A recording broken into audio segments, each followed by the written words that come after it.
On your Wednesday episode of Locked On Raptors, never fear, Scottie Barnes is here.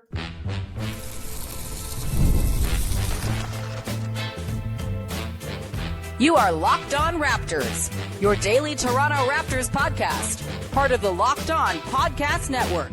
Your team every day. Hey, what's going on? And welcome to another episode of Locked On Raptors, part of the Locked On Podcast Network, your team every day. And now the number one sports podcast network in the land. It is Wednesday, December the 3rd.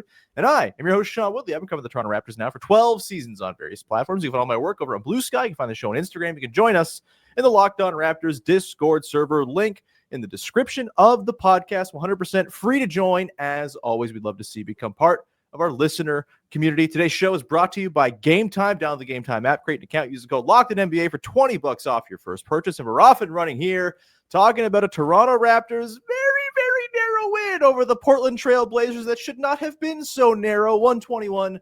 The Raptors hang on despite going into the fourth quarter with a 15-point lead, sitting comfy, nearly blowing it all away against an inferior opponent for the second time in 3 games. But they avoid the fate of the Hornets game, pick up the dub, end the 2-game losing streak. They're 15-7. And on today's show, we will talk about Scottie Barnes being extremely good at basketball. We'll also talk about the crunch time offense kind of finding its way, even with the fourth quarter struggles continuing. We got the good, the bad, the all that. And we also have got, of course, our dear pal, Vivek Jacob from Raptors in 7. Big V, how the hell are you, my friend? You were there last night on behalf of Locked On Raptors Enterprises. Pretty fun one, all told. As entertaining games on cold nights in December go, this was right up there. Yeah, no question. It was fun. I mean, you had Shaedon Sharpe doing some crazy things. You had Scottie Barnes looking amazing. You had Emmanuel Quickly shooting the ball really well. Jakob Poeltl doing all the little things. So there was definitely a lot of fun things to enjoy in the game. And yeah, happy to see them come away with the dub. You wanted to stop the bleeding after the losses in Charlotte and New York. And you're going to have a tough game against the Lakers coming up on Thursday. So I thought this was an important game to get. And yeah, good turnaround pretty much from late in that first quarter. And then they just about held on at the end. Yeah, and we should begin, of course, with one Scottie Barnes, who won Defensive Player of the Month yesterday and said, I want to win all of the awards, so I'm going to go and do what I did last night. 28 points, 7 boards, 7 assists, 10 of 18 shooting, 2 blocks. He keeps on hitting all the threes, and of course, he had the big block late in the game on Denny Avdia to more or less seal the victory. I mean, it's becoming a trend here, Big V. Scottie Barnes is just everything for this team right now. He is very firmly in the all-defense conversation, could be in the Defensive Player of the Year conversation, considering, you know, he won Defensive Player of the Month. That's a pretty good start.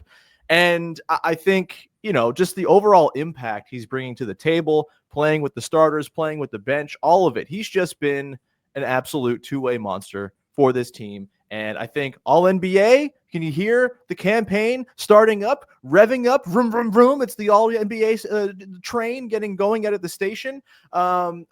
He's been really damn good, Big V. What were your impressions of Scottie Barnes last night? Another just masterpiece from him on both ends of the floor. Yeah, I think what I'm so impressed by is just the consistency night to night to night that he is showing up on both ends of the floor with.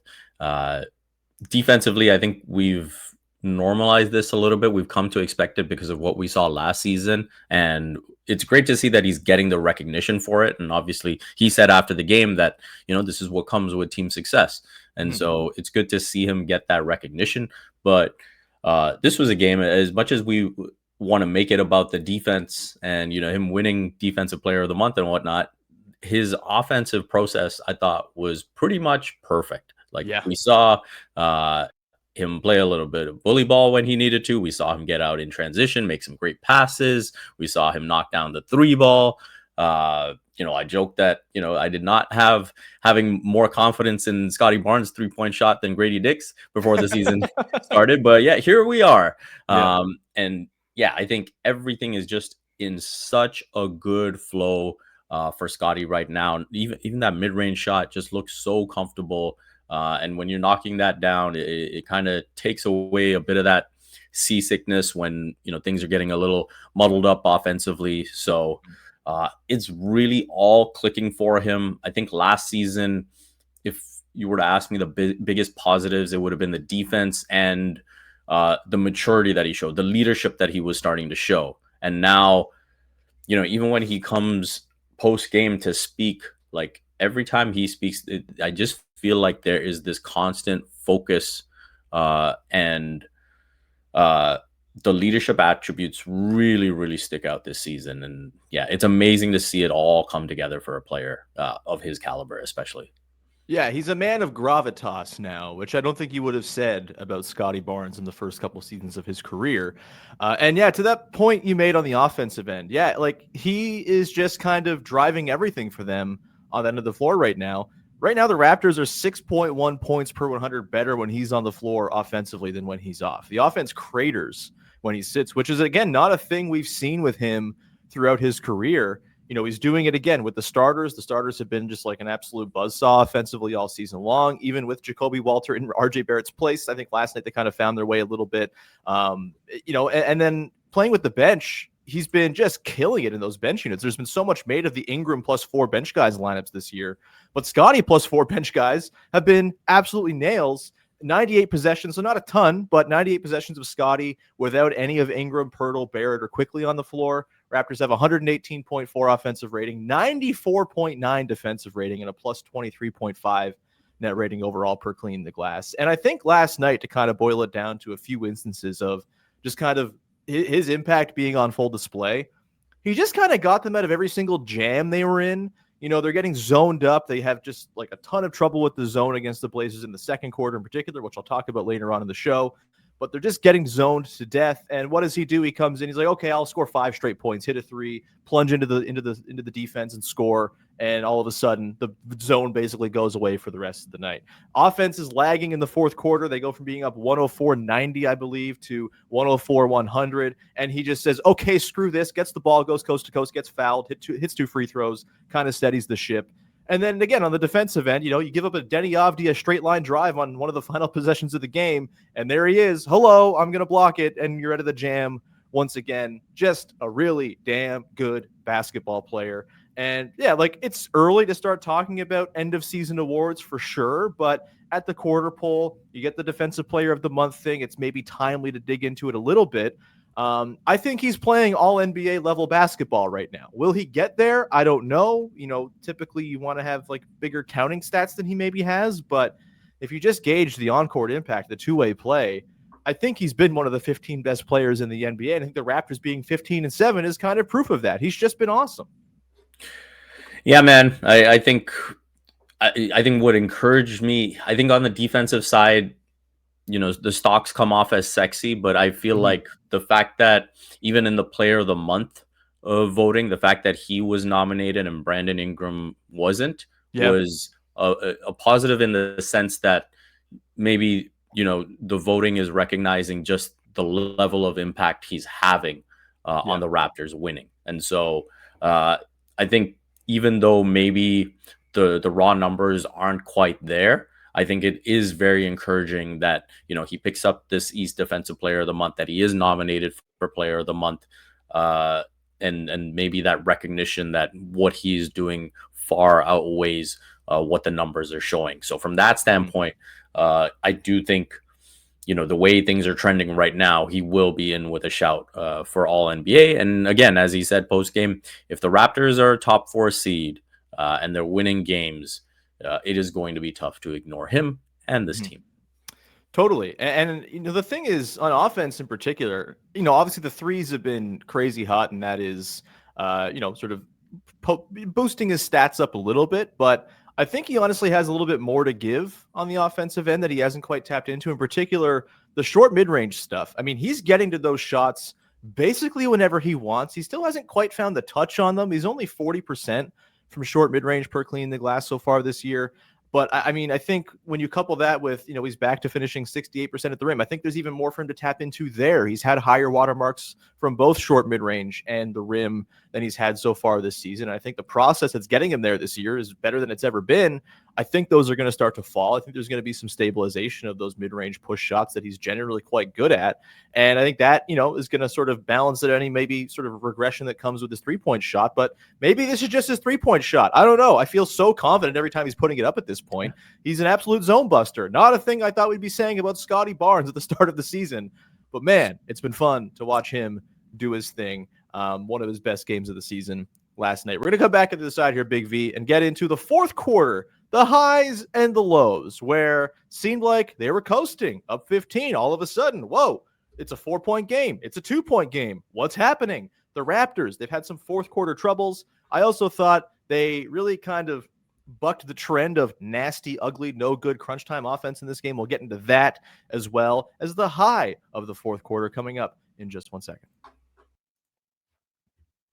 Today's show is brought to you by our friends over at Game Time. And look, the World Cup is coming to North America for the first time since 1994. I know our boy Big V is all excited for it. And with 48 teams for the first time ever, it's going to be huge. But let's be honest, getting tickets is usually the hardest part. That's why Game Time is the app that's clutch for you, finally giving fans a real advantage when it comes to snagging seats. With Game Time, you can track price drops in real time, get alerts when great seats open, and buy tickets the moment they hit the app. It puts the power back in your hands and makes going to the World Cup realistic instead of impossible. You pull up the app, the layout makes it so simple. You'll scroll through matchups and compare seat views, pick a game, tap a section, and have your tickets locked within minutes. No confusion, no hunting for fine print. The seat view feature is a game changer as well. You literally see what the pitch looks like from your exact seat before you buy. Maybe you're going to a stadium you've never been before. Having that seat view is a huge deal. Take the guesswork out of buying World Cup tickets, every match, concert, or event with Game Time. Download the Game Time app, create an account, and use the code LOCKEDONNBA or $20 for $20 off your first purchase. Terms apply. Again, download the app, make an account, use the code LOCKEDONNBA for $20 off. Swipe, tap, ticket, go. It's game time. Today's show is also brought to you by Doer, who just simply make the most comfortable pants you're ever going to wear, man. I love my Doer jeans. They sent me a pair. I have the fleece-lined black taper jeans, and they are wonderfully comfortable. Look, it's a tough time of year with the darkness and all of that stuff creeping in early. I need to go for walks during the day, and I need to go for walks with my little baby son. And to do that, I want to be warm. I want to be cozy. I want to be comfortable. I want to look good walking around town. And I feel confident wearing them. And they are just the best jeans there are. They're 5 times the stretch of traditional denim. They're antibacterial as well, meaning your jeans stay fresh longer so you can wear more and wash less. And for me right now, I have a fresh tattoo on my leg and I need to keep it clean. Having those antibacterial jeans, it's like legitimately a help to keeping my tattoo from getting an infection. Yeah, we're going that deep with it. Doer makes the most comfortable jeans in the world without sacrificing style. And right now, you can go to 44 Ossington Avenue to pick up your pair in person at their new store in Toronto. So pick up a pair for yourself or it is an amazing holiday gift. Mention the promo code LOCKEDONToronto in store to get 15% off your first order, or check them out online at duer.ca/LockedOnToronto for 15% off. That's doer.ca/LockedOnToronto. Go check them out. Get some pants. Back at it here with Big V, Vivek Jacob, as we continue to talk about the Raptors picking up their 15th win of the season over the Portland Trailblazers on Tuesday night. Yeah, is it, what day is it? I don't know. Usually you're on Tuesday. My entire internal clock is messed up by this, but we simply had to get your boots on the ground reporting from last night in Toronto. All right, fourth quarter. It's 97-82. The Raptors have a really nice stretch powered by Scottie Barnes plus the bench largely going into that fourth quarter. Feeling pretty good. Okay, the Blazers, they're not so good. The Raptors, they've got this thing locked up. Maybe they'll even rest some guys in the final 6 minutes. No, the offense gets a little sticky. The Blazers just seemingly hit everything. They shoot 15 of 40 from 3 in this game as a team that's not a good three-point shooting team at all. They get varianced a little bit. And hey, that's going to happen when you have the second lowest three-point shooting percentage allowed in the NBA. That variance wave is going to come for you. Came for them last night. And yeah, it just got way hairier than it needed to. We will get into the crunch time offense figuring things out. But I want to ask you, Big V, what the hell's going on in these fourth quarters lately? They are seemingly just kind of taking the foot off the gas. Other teams are getting hot, and the offense is kind of slowing down a little bit. What were your impressions of last night in person, watching the Blazers make that comeback to make this way more interesting than it needed to be? Yeah, I mean, I think for one, in general, watching the game, you can see that they're getting scouted. And, you know, even watching those sideline out of bounds plays, it seems like teams have a beat on them and they're able to stay in front and they know what's coming. So I think this is an interesting phase of Darko and the coaching staff having to adjust to that. Did you listen to yesterday's podcast? Thank you. I think that when you look at Brandon Ingram, those kind of pinch post actions and like not having RJ's cutting factor, I think that has taken something away from the offense.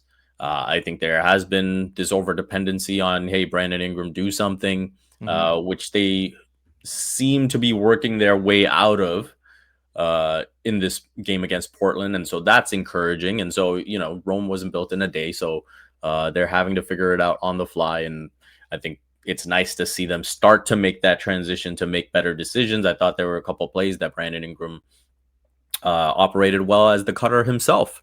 And Shed had a nice find to him for a dunk, or at least a layup at the basket. And then Scottie found him as well. So I think that was encouraging to see. And yeah, I just feel like, when you have the success that the Raptors have had, then teams are going to pay attention and try to take stuff away. And, it's good that they're being put in this position right now at the quarter mark of the season where you have plenty of time to work at it and get better at it. And and then move on to whatever other challenge comes up, maybe halfway through the season. It's nice being a good team that has like problems to solve again, man. It's just a delight. It makes it so much more fun to watch.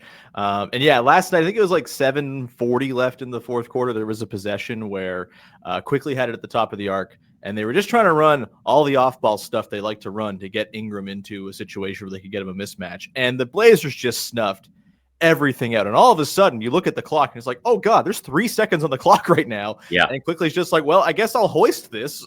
Missed it pretty badly. And I was just like, this feels like a problem. But I do think as the fourth quarter progressed, they got into the final 5 minutes. I think the offensive process really improved. And I think they had a good run of possessions where they didn't just do the Brandon do something offense, right? It was, they had one possession where they did that, where it took a while to get Ingram the post-up action, and then they got it to him, and it was just kind of like a contested fall away on the baseline that wasn't a particularly good look. But outside of that, I thought they did a good job of getting Ingram the ball on the move. He had that beautiful cut when they ran the sort of two-guard action on the right side of the floor. Shed drives, Ingram with the nice cut. Shed hits him, and he finishes the lay-in.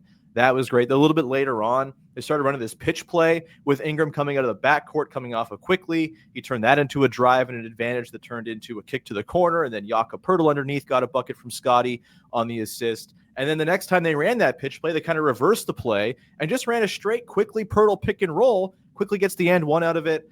You had the really nice, Poeltl roll off of an off-ball screen for Quickly. Scottie times his drive beautifully, throws an absolute laser to Poeltl underneath for the and one. Just like a good series of like action-filled, movement-filled possessions that really kind of bucked the trend of just watching and waiting for Brandon Ingram to do something. And look, there's going to be a place for Ingram to just have those moments, right? Like that's going to be a part of their crunch time offense for sure as time goes on here. But I thought it was a really encouraging sign that after a bit of a clunker to start the quarter, after a couple of clunkers in crunch time over the weekend, in particular the Hornets game, I guess, but even the Pacers game got kind of ugly for stretches last week too. Nice to see them kind of vary it up a little bit late in the game. It's again almost like Darko and staff listened to the podcast yesterday. I'm going to take credit for it, even though surely they did not and just had these ideas on their own. Probably, maybe not. I don't know. Maybe I'm a genius. They went into this game, Big V, with a 98.4 offensive rating in the clutch. They went 4-7 from the field, 11 points in the final 3.5 minutes, which were all deemed clutch minutes. So boosted that offensive rating quite a bit because we're working in tiny samples, baby. Any other thoughts on the sort of evolution this team is going to have to do? I think that Lakers game on Thursday is going to be a really interesting test. The defense has been suspect. The first quarters, like what's going on there? Like the 41 points on Sunday against the Knicks in the first, 39 against the Blazers last night. There's clearly stuff that needs correction Fourth quarter stuff, obviously, we've talked about. Anything else you're looking at is like, okay, like they got to clean that stuff up. Because Jack Armstrong was so mad at the first quarter defense last night. It was awesome. Yeah, and I mean, it's a good thing he was because, I mean, 39 in the first quarter, but they had given up 32 with still 4 minutes remaining in the first. Yeah, Like that was 100%, when yeah. Darko called another timeout, and I thought after that was when they actually like cleaned stuff up and they went on pretty much after that timeout. They went on a 30-11 run. Yeah. And yeah, but everything that happened before that, like Tumani Kamara comes out making a couple of shots, and then they're still not really getting to him. And yeah, I think there was just like a general apathy that was annoying coming off of 2 losses. And so, yeah, thankfully they were able to clean it up and take control of the game. The other thing I'll mention is they did make shots down the stretch, make enough shots down the stretch, but I still feel like they're getting into their offense a bit late. Sure. And they're playing the clock a little too much as opposed to just staying in a bit more of a flow. And there were a couple of times where I felt, whether it was Shed, whether it was Quickly, they're getting over the timeline with pretty much like 16 left on the clock. Then you're dribbling out another 4 seconds, and you're pretty much starting the offense with 10 on the clock.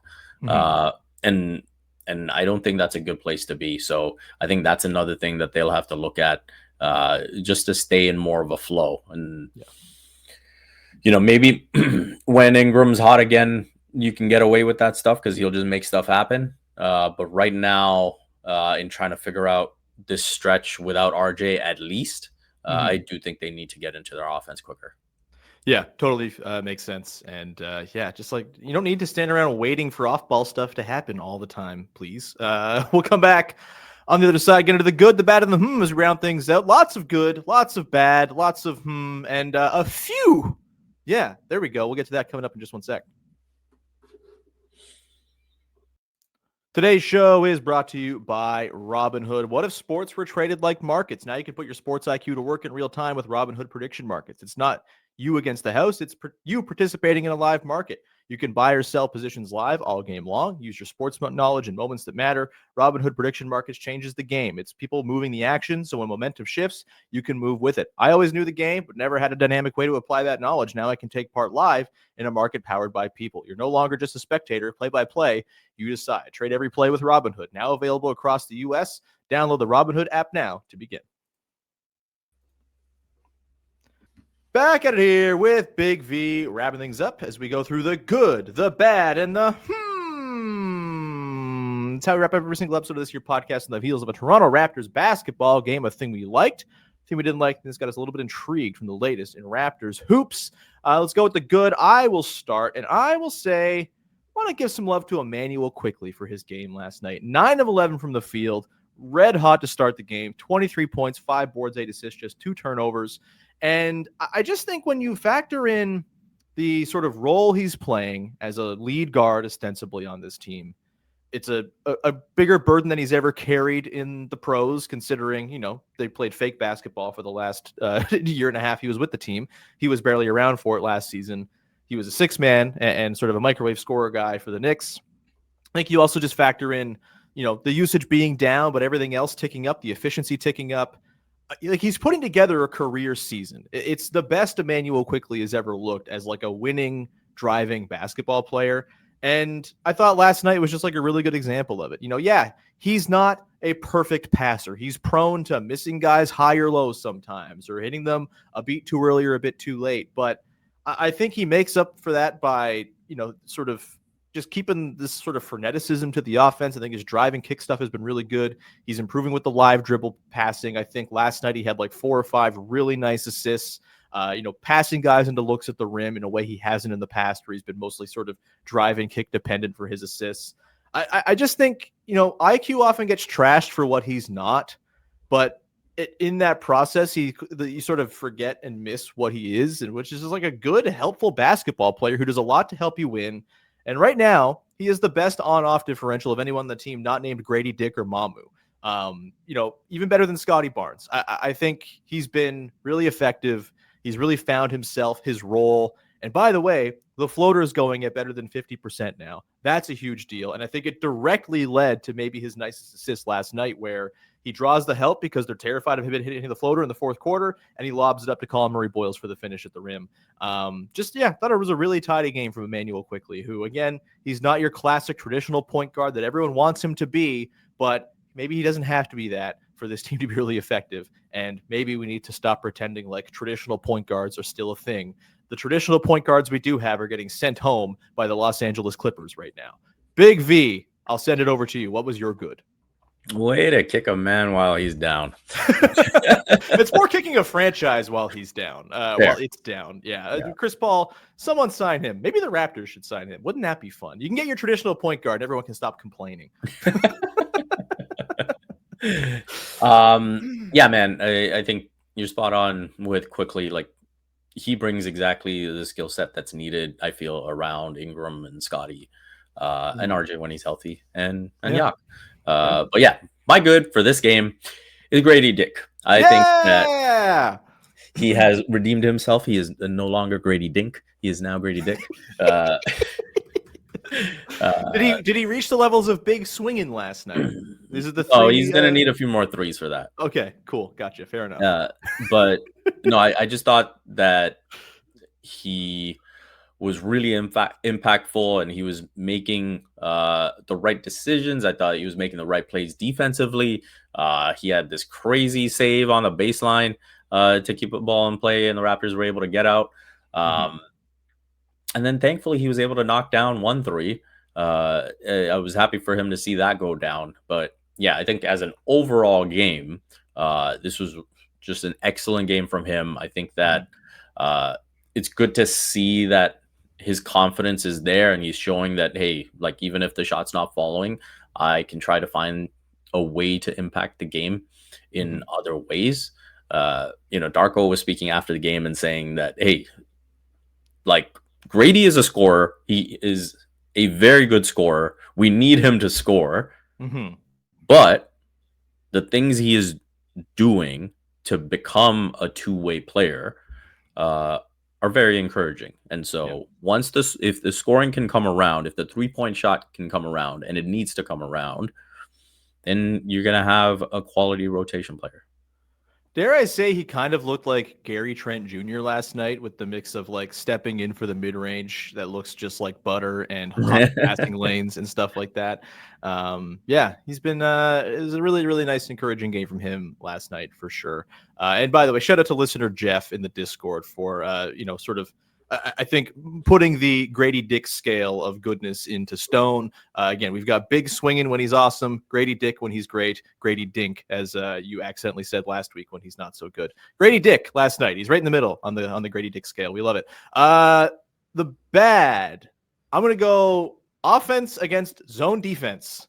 Not so good. Last night, the Blazers ran 15 zone possessions. The Toronto Raptors scored 8 points on them. They all came in the third quarter. The second quarter, they came up against zone 10 times and scored 0 points on those possessions per synergy. Not great. And over the course of the season, the Toronto Raptors were ranked 27th in the league in points per possession against zone defense, seeing 3.6 zone possessions per game and a 0.87 points per possession clip against those defenses. It's beginning to become a little bit of a problem. I think they have the means to get out of it. Mostly just let Scottie Barnes shoot threes, maybe, or no, maybe not that. But Scottie Barnes getting to the nail, Scottie Barnes plunging into the defense on drives and kind of making things move, forcing help, that type of stuff. They have the wherewithal. They have lineups they can go to. They're heavy on shooting. I just feel like when they do get zoned up, all of their shooting, even when the good shooters are on the floor, completely dries up. It's exhausting. I don't know why it's happening, but glad they got themselves out of it last night in the third quarter. But yeah, overall, not so good against zone defenses. The other teams that also suck against zone, the Utah Jazz, the Brooklyn Nets, and the Spurs, interestingly enough, although they don't have a lot of shooting, so that kind of makes some sense. But yeah, not been great against zone. That was my bad from last night. And glad the Blazers didn't go to it more in the fourth quarter, frankly. Big V, what you got for your bad? For me, I'm actually going to continue from where we left off a little while ago. Last two first quarters, giving up 80 points combined in the first quarter. That's something that is not going to go down too well in the upcoming games. I think the Lakers, obviously, they'll be looking to bounce back from that game against the Suns. Luka can obviously go off and do some crazy things. Austin Reeves is having a heck of a season, so they've got to come out of the gate ready in that one. And then you look at the games beyond that. Obviously, you want a bit of revenge against the Hornets. And I think that, eyeing the games after that, I just think you want to set a better tone. And, let's face it, if you have Jacoby Walter coming into the starting lineup, theoretically, you think that you're going to be defending better. Yeah. And so, this is not on Jacoby at all, because you look at the way he's defended Donovan Mitchell, the way he's defended Jalen Brunson. And I thought it was telling, kind of initially the Raptors put Jacoby Walter on Danny Avdija. And then it was more so Avdija's playmaking that was kind of hurting, and Kamara was going off, and they switched Walter onto Kamara. And it shows the trust that he's developing. So that's very encouraging. But yeah, there's just maybe a little bit of a lack of intensity. And, some of that in the Knicks game, you can put down to, the second night of a back-to-back coming off an OT loss. But, I thought in this first quarter, particularly against the Blazers, we would see more, kind of, hey, 2-game losing streak. We want to stop the bleeding. We're back home. Let's get it going kind of thing. And it was a bit disappointing to see such a flat start. Yeah, I mean, I think there was a little bit of guys who aren't good at shooting, nailing a bunch of threes as they sent a whole bunch of help Denny Avdija's way for sure. There was an element of that, but it doesn't account for all of it. And I think there's sort of rotations on the back end after sending doubles Avdija's way were just not nearly as crisp as they've been recently. So yeah, please don't give up 40 points in the first quarter against the Lakers. If there's a team that's going to do it to you, though, it's probably the Lakers. My is actually a different automatopoeia. I'm going with a phew. Brandon Ingram rolled his ankle at one point in the third quarter last night.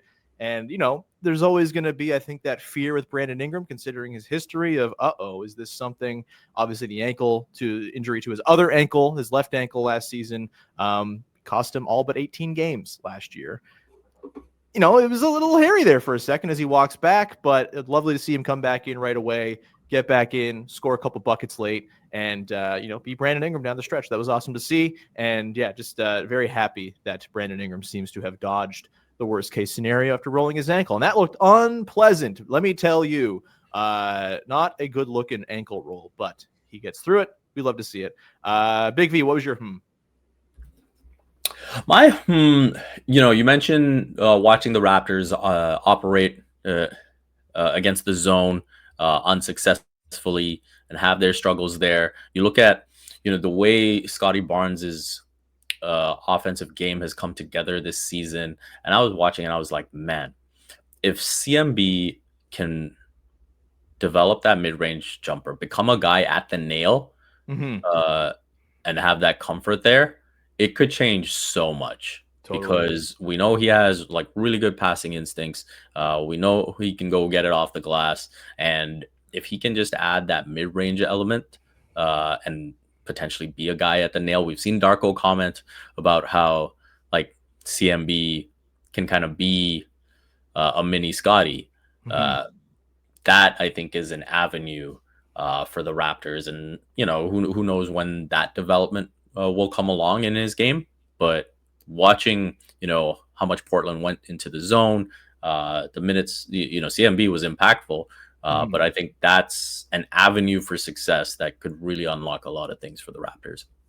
Yeah.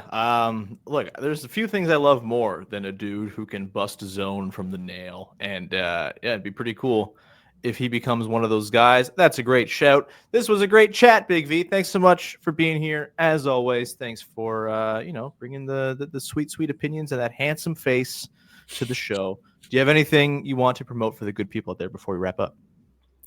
Usual stuff, Raptors in 7. Make sure you're checking that out because I will have a feature on Scottie Barnes coming soon with all the amazing things that he is doing. Besides that, my usual basketball work is over at Sportscasting. And if you're into the FIFA World Cup, the World Cup draw will be on Friday afternoon. So I will be writing off of that for Yahoo Canada to see where the Canada men's soccer team lands and what their chances will be. Hell yeah. Can't wait. Really, really excited for the World Cup. And although I'm not excited to navigate Toronto traffic when the time comes, but that is why I live in Hamilton. We're going to leave it there. Thank you so much for rocking with the show. Please follow, subscribe, rate, review, tell a friend, join the Discord, link in the description of the podcast. 100% free to join as always. And we will wrap it up there. Thank you so much for hanging. Talk to you on Thursday as Katie Heindel will be along. Maybe we'll do a mailbag show. Get your questions into the mailbag chat in the Discord. And join the Discord if you haven't done it yet, damn it. And we'll leave it there. Thanks so much for hanging. Bye-bye. Oh, that's the worst one. I've lost the line so bad. Yesterday was as terrible. It's rough stuff. I got to go to the shot doctor.